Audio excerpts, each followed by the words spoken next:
En Punto Noticias hablamos de...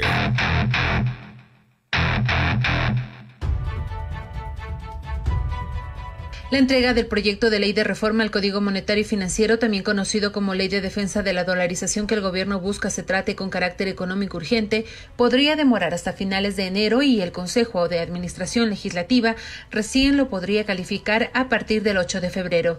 Sin embargo, esta agrupación está incompleta, pues la mayoría se encuentra en receso debido a que buscan la reelección, como es el caso del presidente de la Asamblea, César Litardo.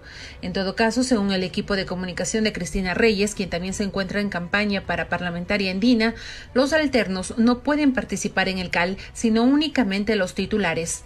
Entonces, ¿cómo podría ingresar el proyecto de ley al legislativo?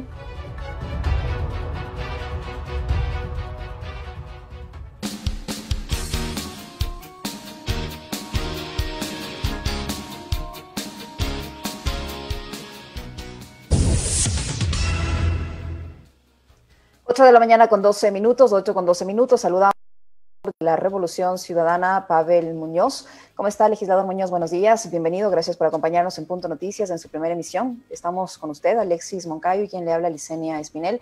Hay esta duda respecto al tratamiento que va a dar la Asamblea Nacional a esta ley de defensa de la dolarización que ingresará con el carácter de económico urgente. El presidente de la República hace algunos días confirmó el envío de esta normativa y no se sabe si va a poder o no ser analizada por el Consejo Administrativo de la Legislatura.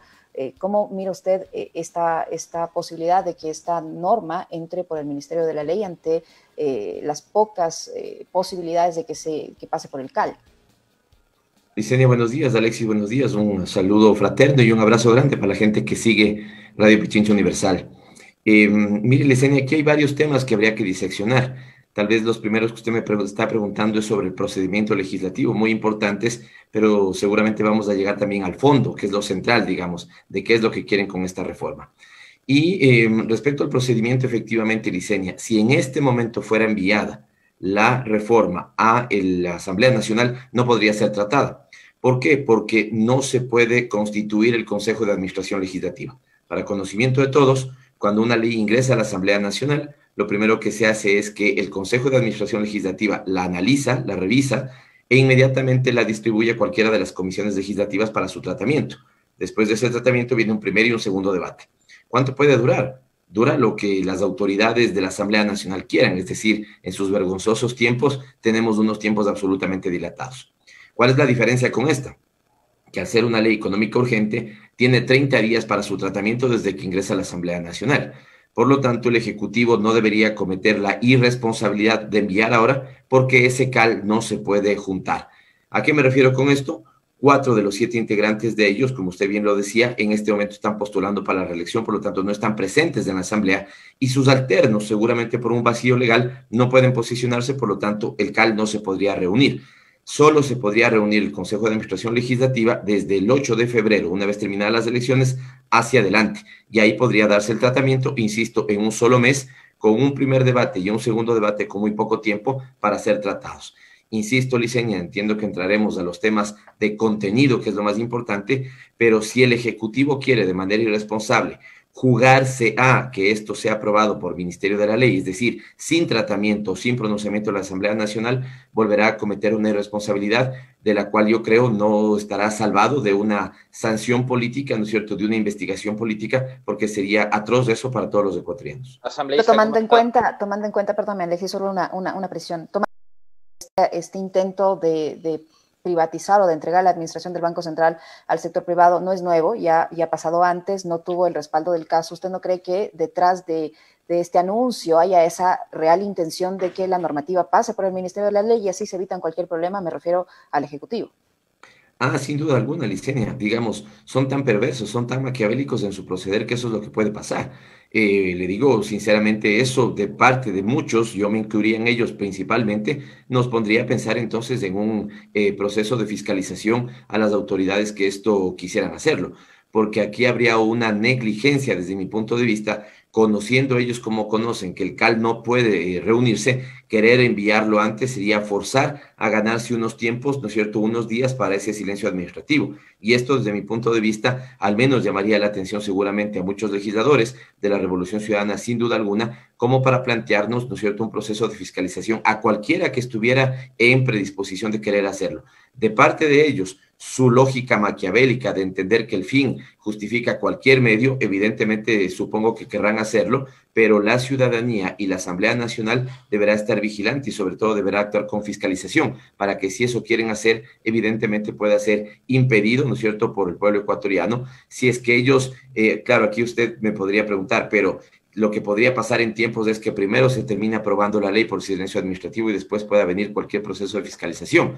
Bueno, ahí yo no me preocuparía de que es primero el huevo y la gallina. Seguramente usted tendría razón, jugarían esta carta para aprobar esta nefasta ley que supone la privatización del Banco Central, pero inmediatamente la Asamblea debería iniciar un proceso de fiscalización a cualquier autoridad, de cualquier rango que éste sea, ¿no es cierto?, respecto a una pretensión de esa naturaleza. Asambleísta, buenos días. Esta decisión, que parecería ser estratégica, ¿no?, aprovechando el hecho de que está en la cefalía el CAL y que no puede reunirse, me parece que se puede atar quizás al anuncio que hicieran el día de ayer autoridades económicas del gobierno de que llegan 3.500 nuevos millones de dólares como parte de un crédito de la DFC, que además impone una serie de condiciones al Ecuador, a la cual se incluye el hecho de tener que privatizar nuevamente, aunque lo llaman de forma romántica, darle autonomía al Banco Central del Ecuador. Por un lado, yo quisiera que usted haga un análisis sobre esto, ¿no? Si se puede atar el anuncio de ayer de esta nueva adquisición de deuda con la intención de enviar en este momento político esta ley a la Asamblea. Y lo otro es, ¿a quién beneficia finalmente esta privatización del Banco Central? Alexis, buenos días, un saludo cordial. Mire, yo pensé, Alexis, sinceramente, que faltándole 4 meses para que este gobierno se despida de los ecuatorianos y termine en el baúl del olvido de la historia ecuatoriana, pensé que ya no estaban dispuestos a hacer tales barbaridades, pero nos asombran cada día. Están dispuestos a hacer cualquier cosa, y si bien tengo que revisar bien este crédito que se anunciaba de 3.500 millones de dólares, supone también la privatización de algunas empresas públicas, entre ellas CNT, de lo que yo puedo entender como algunas condicionalidades. Esto sucedió el día de ayer, Alexis. Usted está con información fresca. Yo también deberé analizarla a detalle para ver cuáles nomás son las condicionalidades anunciadas de ese crédito. Pero mire, Alexis, primero vamos sobre un elemento. Supongamos qué es lo que pasaría con una familia. Una familia tiene una necesidad y necesita un crédito, ¿no es cierto? Caso del Estado ecuatoriano, provocado, digamos, las necesidades, ya no sabemos, porque no son para inversión pública, no sabemos para qué Moreno se endeuda, seguramente para tener depositada y parqueada la plata en un banco de Ginebra ganando el 0%, ¿no es cierto? O ya no sabemos para qué, pero no sabemos para qué está el endeudamiento. Cuando uno compara los tres últimos años del gobierno de Correa con estos del gobierno de Moreno, lo que tenemos es que la balanza comercial en ambos casos se comportó igual. En términos de recursos de financiamiento, en términos de recursos de deuda externa, más deuda ha contratado Lenín Moreno, ¿no es cierto?, que en nuestro gobierno, pero en términos de inversión, ni siquiera una tercera parte Moreno ha invertido en este tiempo, con lo cual, ¿a dónde se está yendo ese financiamiento? Pero salvando ese problema, que también es un problema grave, le decía Alexis, supongamos que una familia tiene una necesidad de crédito. Lo que puede hacer es ir a 2 bancos. El uno a que le preste $1.000 a una tasa de interés y el otro a que le preste también $1.000 a una tasa de interés. El Fondo Monetario Internacional es un banco, no es ninguna junta de beneficencia de ningún país, ¿no es cierto? Es un banco. Por lo tanto, los créditos que nos dan nos cobran una tasa de interés. La diferencia está en que este banco, llamado Fondo Monetario Internacional, le exige a usted, Alexis, lo que tiene que hacer en su economía para pagarle las cuotas, mientras los otros, llámese en otros países, llámese en bancos de otros países, llámese en otros, digamos, incluso multilaterales, no le exigen a usted qué es lo que tiene que hacer en política pública para poder pagar ese crédito. Entonces, ¿por qué? Porque uno puede decir, claro, un banco te presta al 4%, el que no te pide condiciones. El Fondo Monetario te presta al 2,5%. Entonces, seguramente será más barato que tú traigas un crédito con el Fondo Monetario Internacional. Falso de falsedad absoluta, porque esa tasa menor lo que esconde, ¿no es cierto?, son grandes costos sociales y económicos para los ecuatorianos. Desempleo, muerte en el caso de la gente de la pandemia. Alguien dirá que exagerado. Alexis, lo que tenemos son cerca de 40.000 o más de 40.000 fallecidos, ¿no es cierto?, cuando uno toma las muertes en exceso, que es el dato que habría que tomar por efecto de la pandemia. ¿Por qué? Porque este gobierno ha sido amante del austericidio, no solo de la austeridad, Alexis, sino del austericidio. ¿Qué implica eso? Cerrar la llave de la inversión pública de tal forma que terminas teniendo gente afuera de los hospitales muriéndose porque este gobierno indolente, ¿no es cierto?, no quiere poner los recursos públicos de los ecuatorianos para bienestar, beneficio, la salud o la vida de los ecuatorianos. Así que el Fondo Monetario Internacional es este banco que te exige y te dice, a ver, vas a privatizar las empresas públicas, vas a privatizar el directorio del Banco Central del Ecuador, vas a eliminar subsidios hacia la ciudadanía, vas a liberalizar el precio de los combustibles. Por lo tanto, la tasa de interés del 2,5%, Alexis, se convierte en un costo nada más y nada menos que de 11 muertos, si quieres verlo a partir de las revueltas de octubre del 2019. Entonces, es un desastre en materia económica lo que quieren hacer, estimado Alexis, y por lo tanto, este nuevo crédito anunciado del FDC también va en esa dirección, ¿no es cierto? Nuevamente, 3.000 millones de dólares, pero te condiciono que para darte ese crédito, tú privatizas CNT. ¿A quién beneficia? De manera muy rápida, ¿no es cierto? Beneficia evidentemente a los intereses del sistema financiero en su conjunto y de los banqueros en su conjunto. Yo voy a plantear, y esto, ¿no es cierto?, Alexis y Licenia, ecuatorianos, con mucha atención. No lo digo en broma, digamos, puede sonar un poco en broma, también lo digo en términos irónicos, pero reingreso a la Asamblea Nacional, veo el tono del debate y voy a plantear entonces, a ver si les gusta, ¿no es cierto?, hacer público una parte de los directorios de los bancos privados. A ver si les gusta, pues, porque aquí lo que están diciendo es que el banco de todos los ecuatorianos pase a tener un conjunto de miembros, se queden 6 años en sus puestos, ¿no es cierto?, y varios de estos miembros provengan del sector privado. ¿De dónde, Alexis? ¿De los bancos? ¿De los bancos privados? Un modelo como el que antes de la Constitución de Montecristi y que fue el que facilitó el salvataje bancario del 99 y 2000. Exactamente. El primer salvataje bancario, Alexis, fue al Banco Continental. En ese estaba presente como representante de los bancos, adivinen quién, los ecuatorianos. No es muy difícil, se van a ganar un premio. El señor Guillermo, ¿no es cierto?, Lazo, en representación de los bancos. Ya eran ellos miembros del directorio del Banco Central, supuestamente banco autónomo. ¿Sabe qué pasaba en esos años cuando había un gran proceso de devaluación, Alexis? Seguramente lo que pasaba es, perdón un segundito, en medio de la sesión, voy a irme un ratito al baño. Seguramente se iban al baño y pasaban el mensaje. Ojo que se viene un proceso de devaluación. ¿Qué hacían los bancos? ¿No es cierto? Compraban, se abastecían de dólares, ahí venía el proceso de devaluación y después salían a la venta de dólares. Así se ganaron millones de dólares, Alexis. Por lo tanto, ¿no es cierto?, medio en broma, medio en serio, les voy a decir, voy a poner esto en debate de la Asamblea Nacional. Asumamos entonces que ahora todo banco privado, el Produbanco, el Pichincha, el Banco de Guayaquil, ingresen 4 miembros adicionales a su directorio, 2 que provengan de la ciudadanía y 2 que provengan del Estado. Van a decir, ¿pero por qué esto es una barbaridad? Exactamente, sería la misma barbaridad que la que proponen ellos, pues ellos quieren privatizar el directorio del Banco Central. Ok, ecuatorianos, vamos entonces a hacer una parte del directorio de los bancos privados público, con presencia de la ciudadanía y con presencia del Estado. Vamos a ver si les gusta. Ahora, asambleísta Muñoz, uno de los argumentos del gobierno para justificar la necesidad de esta ley es que es parte del acuerdo con el Fondo Monetario Internacional, por un lado, y por otro, dice, la versión del gobierno busca darle independencia al Banco Central e impedir, sobre todo esta parte, impedir que los gobiernos de turno quieran financiarse a través de dineros manejados por esa entidad. Los dineros que maneja esa entidad son dineros de todos los ecuatorianos, son dineros privados. ¿De quién son esos dineros? Porque el gobierno actual no quiere dejar que sean los futuros gobiernos los que decidan cómo administrar, qué decisiones tomar en materia económica respecto a esos dineros.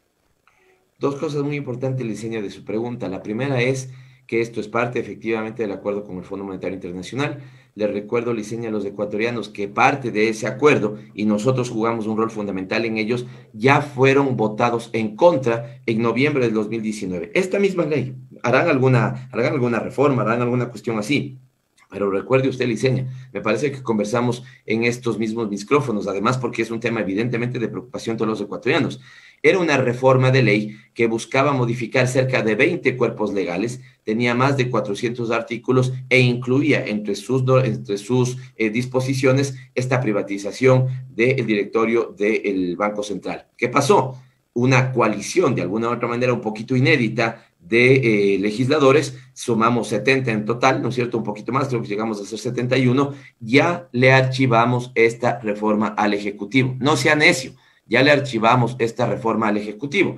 Querer enviarla nuevamente es por el compromiso que tienen de un nuevo desembolso este año de $400 millones. Fíjese además, $400 millones para un perjuicio como el que le harían a los ecuatorianos. ¿Para qué? Para incorporar a personeros y representantes de los bancos privados, ¿no es cierto?, en el banco de todos los ecuatorianos. Segundo elemento que usted señala, Licenia, es muy importante y tiene que ver con la pedagogía de las reservas. Esto habrá que incluso hacer una gran pedagogía, ¿no es cierto?, para entender cómo se componen las reservas, ¿no es cierto?, y de qué estamos hablando ahí. Licenia, nadie está planteando tomar las reservas, ¿no es cierto?, peor aún las que les pertenecen a los depositantes en lo absoluto, para cubrir las necesidades de liquidez del Estado ecuatoriano. Nadie está planteando eso, nadie. De hecho, este es un tema, ¿no es cierto?, que en principio mejor si no se usa. Pero, Licenia, vamos a tener un decrecimiento de la economía que algunos plantean el escenario optimista entre el 9% y otros plantean entre el 12%.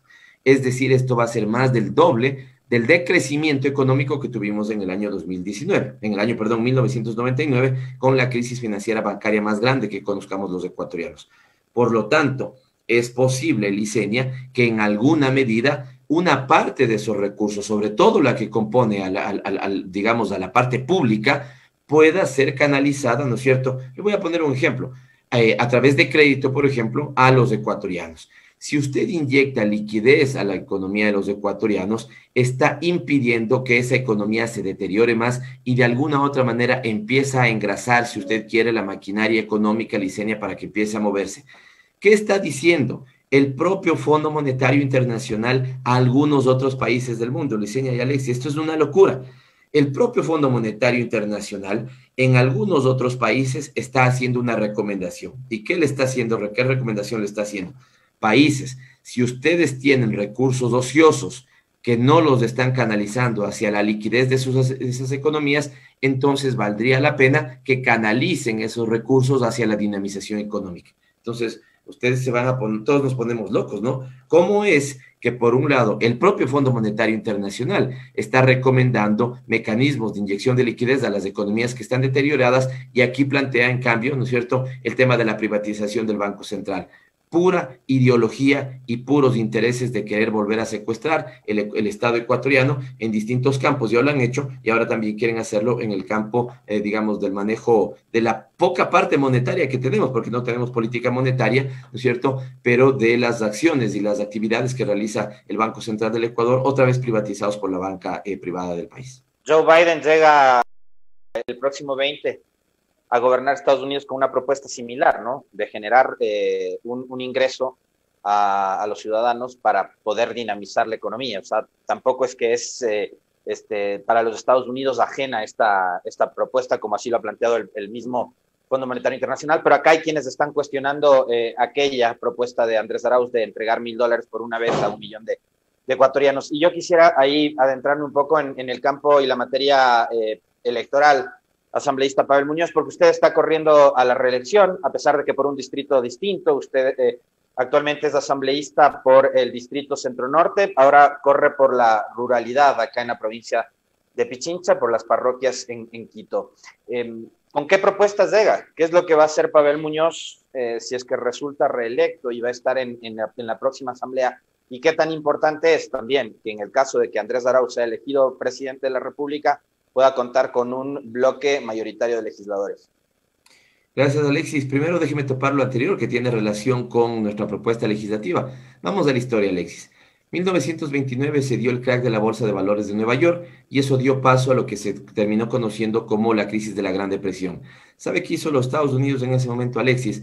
Construyó lo que se llamó el New Deal, el nuevo acuerdo, y planteó un tema que ellos lo pusieron de alguna u otra manera en términos coloquiales: vamos a contratar gente para que haga huecos y vamos a contratar otra gente para que tape esos huecos. ¿Qué es lo que querían decir?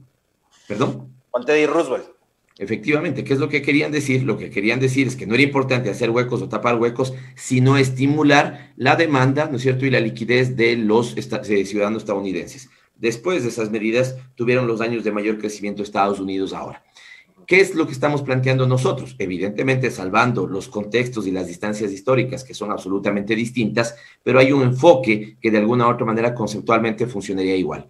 Nosotros estamos planteando con el próximo presidente de la República, Andrés Arauz, la inversión de 8.400 millones de dólares los próximos 4 años que nosotros seamos gobierno para crear un poquito más de 800.000 plazas de empleo en el país, Alexis y Licenia. ¿Cómo lo vamos a hacer? Número 1, dotando de una entrega de $1.000 para 1 millón de madres de familia jefas de hogar por una vez apenas lleguemos al gobierno. ¿Cuál es el propósito de esto? Efectivamente, cubrir el consumo que está tan deteriorado en esos hogares, ¿no es cierto? Y estimular la demanda en el caso ecuatoriano. Pero hay esos recursos, porque ya hay gente que otra vez volvemos al subsidio, ¿no? Porque cuando se trata de reactivar la economía y de beneficiar a las clases más necesitadas, hablamos de subsidios. Pero cuando se trata de la remisión y de la condonación de las deudas a los grandes empresarios, hablamos de incentivos. ¿Hay esa plata? ¿Hay esos $1.000 millones, asambleísta Muñoz? Alexis, para tener una idea, este gobierno, el gobierno nefasto de Moreno, se endeudó en 6.500 millones de dólares, más o menos, con el Fondo Monetario Internacional, para pagar una tasa más o menos de 2,5%. ¿Y qué están haciendo ahora? Tienen más o menos depositados 7.000 millones de dólares en una cuenta de Ginebra, ganando 0%. Hay los recursos, Alexis. Primero, porque no deberían fugar de nuestra economía. Segundo, porque deberíamos ser severos en que paguen los que están evadiendo impuestos. Y tercero, ahí sí, tal vez a través incluso de estímulos, de incentivos, pedimos que una parte de esos recursos que están depositados afuera vuelvan al país. Aquellos que quieren acusarnos a nosotros de desdolarizadores, cosa absolutamente falsa, son ellos los desdolarizadores. A algunitos les gusta la dolarización, pero la de Panamá y la de Ecuador la golpean severamente. Así que esos recursos de la economía hay. Pero lo segundo que usted decía es muy importante, Alexis, es la hipocresía. Hace 3 años, la última remisión tributaria del gobierno de Moreno, ojo con esto, ecuatorianos, nosotros planteamos $1.000 para 1 millón de mujeres jefas de hogar. Esto suma $1.000 millones. ¿Sabe qué hizo el gobierno de Moreno, ciudadanos ecuatorianos? Otorgó $1.800 millones, es decir, $800 millones más de los que nosotros estamos hablando. ¿Saben para cuántas empresas, Alexis y Licenia? Para 16. Nosotros planteamos $1.000 millones para 1 millón de madres, ellos plantearon $1.800 millones para 16 empresas. Los grandes medios comerciales dijeron, esta boca es mía. No, ahí se aplaudieron. Qué lindo, esto es fomento productivo. Por lo tanto, bien lo decía usted, cuando hay que poner plata del Estado para los pobres, le llaman subsidios y detestan los subsidios. Cuando hay que poner esa misma plata y aún mayor del Estado para los ricos, le llaman incentivos y ahí se aplauden los incentivos. Los primer tema, $1.000 para 1 millón de mujeres. Segundo, $3.000 millones de crédito para los gobiernos autónomos descentralizados para que hagan obra en sus territorios. Ahora mismo les deben $2.000 millones. Hay que igualarse eso y hay que dar crédito para que hagan más obras en los territorios. Tercero, $1.000 millones de copago de la nómina. Alexis, nadie niega que una empresa pueda haber tenido problemas en este tiempo. Lo que estamos planteando es una medida inteligente. Señor empresario, no le vote a su trabajador. Por estos 4 meses, páguele la mitad del básico y el Estado le ayuda a pagar la otra mitad del básico. Todos ganan, Alexis. El empresario no pierde a su trabajador, sigue produciendo. El trabajador no pierde ni su jornada, ¿no es cierto?, ni su salario, ni su trabajo. Y el Estado, con una economía que se sigue moviendo, sigue cobrando impuestos, por ejemplo, el impuesto del IVA. Todos ganan. Cuarta medida, $3.000 millones de crédito, pero ya no a través de los bancos, sino a través de las cooperativas. Perdónenme que me haya demorado esto, pero es importante. Yo no sé si a ustedes les pasa, Licenia y Alexis, yo estoy compungido, triste, no puedo ni dormir. Los bancos han ganado el año anterior solamente $200 millones. Estaban acostumbrados a ganar 500 y 600 y ahora solo han ganado 200. Yo no puedo dormir, estoy absolutamente triste. Cuando los ecuatorianos se morían en la calle y les tiraban un cartón para enterrarlos, los bancos han ganado $200 millones y ahora quieren privatizar el Banco Central. Así que vamos a poner $3.000 millones en la economía para prestarla a los emprendimientos y a los negocios, pero a través de cooperativas de ahorro y crédito. Y finalmente, restituir a los 55,000 funcionarios públicos que fueron despedidos del Estado de manera inhumana.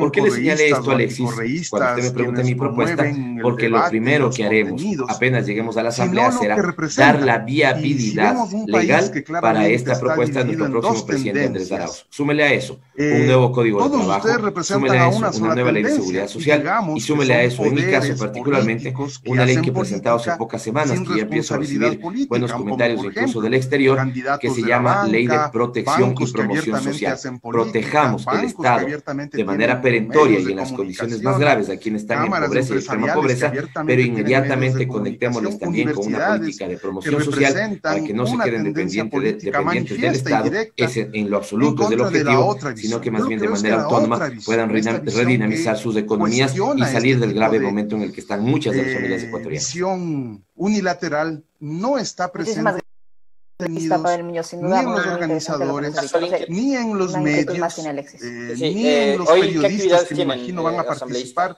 No serán. Bueno, siempre en los medios, nuestra agenda más o menos está así, Alexis. De la mañana tenemos medios, luego tenemos reuniones con colectivos de organizaciones sociales.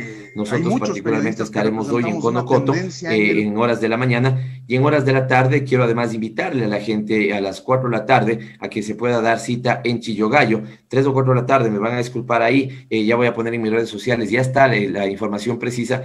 En Chillogallo haremos una caminata como la que hicimos exactamente hace 8 días en Carapungo, ahí en la parroquia de Calderón, porque esta es una presencia, digamos, sólida, fuerte, contundente de la lista número 1, Centro Democrático, UNES, Revolución Ciudadana, en Pichincha. Así que, si me permiten, evidentemente en época de campaña, decirles, acompáñennos, porque para recuperar el país, el trabajo, el futuro y la dignidad, el 7 de febrero, todito uno para el próximo presidente Andrés Arauz. ¿Están listos como organización política para el debate de este fin de semana, asambleísta Muñoz?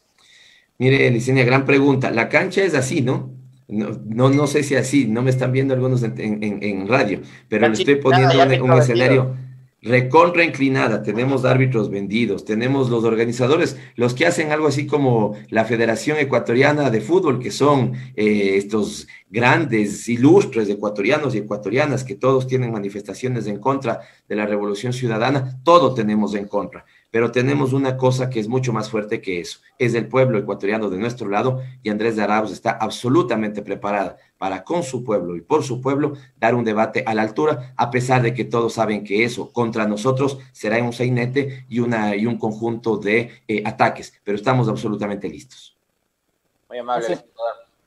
Muchísimas gracias al legislador Pavel Muñoz, que nos ha acompañado en nuestra segunda entrevista. Gracias, Pavel. A ustedes muchísimas gracias siempre. Muy amable. 8 de la mañana con 38 minutos. A nuestros amigos oyentes y quienes nos siguen a través de redes sociales que nos están reportando algunos problemas con el audio de nuestra transmisión, pues queremos recordarles que ustedes pueden escuchar esta entrevista nuevamente visitando nuestras redes sociales, nuestra página web. La colgamos apenas termina esta primera emisión para que la puedan escuchar de forma más detenida, porque nos están reportando algunos que se está filtrando un sonido mientras estábamos haciendo la entrevista con el legislador Pavel Muñoz. Alexis, dicen, en la parte más importante se cruza un audio que no sabemos de dónde sale. Varias personas lo han dicho, así es que vamos a tratar de ver qué es lo que está sucediendo, pero les ofrecemos colgar las entrevistas de esta emisión lo más rápido posible para que ustedes la puedan escuchar de forma más detenida. Claro que sí, ya la van a ver en nuestras redes sociales. Suscríbanse al canal de YouTube de Pichincha Comunicaciones y de paso denle like a la página, a la fanpage de Facebook también de Pichincha Comunicaciones.